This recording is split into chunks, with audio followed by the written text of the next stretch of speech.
this is Sabrina Fideli, and this is my audio implementation breakdown of Airborne Empire. Our goal was to ensure that the player could interpret everything they were hearing during combat accurately, so they could fend off pirates and mitigate damage in a timely manner. Some of this came down to deciding which frequency ranges sounds would occupy in advance, as you can see here. But the biggest part of this came down to audio implementation and mixing. Voice management was a big part of preventing large combat waves from getting overwhelming.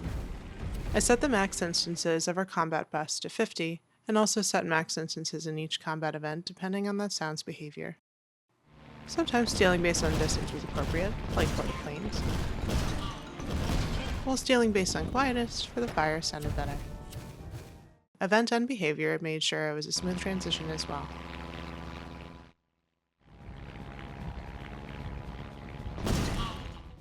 It was more important for the player to know that their city got damaged, or that they successfully hit their enemy,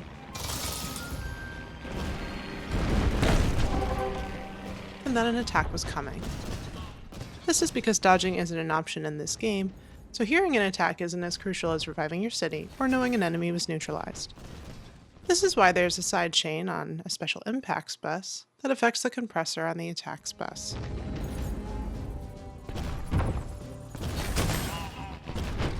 To reflect what level of danger the player is in, we have a combat parameter that is afloat from 0 to 1.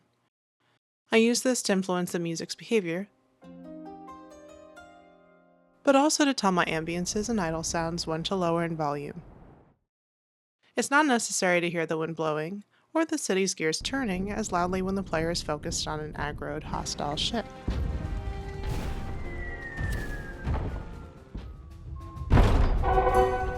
When the player is out of combat, idle sounds fade back in.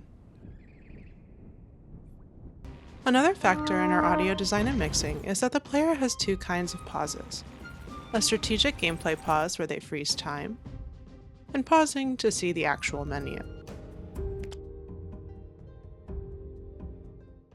These different pauses got different snapshots associated with them since we wanted to influence entire buses quickly. When a player pauses during combat, the volume of enemies and music would get lower, and a subtle low-pass filter would be applied, while UI sounds would stay the same volume and prominence. This is because the player can still make crucial decisions at this stage and use aural feedback for their actions. Finally, there's one factor that influences how all sounds are perceived in and out of combat in this game, and that's the camera view. In our game, the listener is on the camera. The camera is usually in an isometric view of the city and the world, but not always. Since the camera is fixed, you can still choose a level view of the city if you wanted to. Also, when visiting certain sites and villages on the ground below, the camera automatically switches to a fixed level view.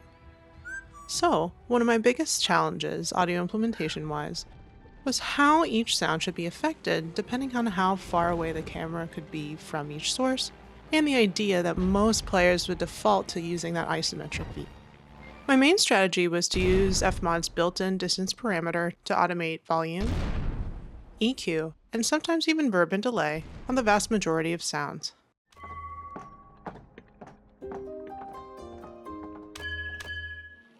For all but a few critical sounds, I minimized most low end since that would make those sound effects feel too close. We'll be putting a few new audio systems in before our 1.0 release in 2026. For now, check out our game on Early Access, and thanks so much for watching. Bye.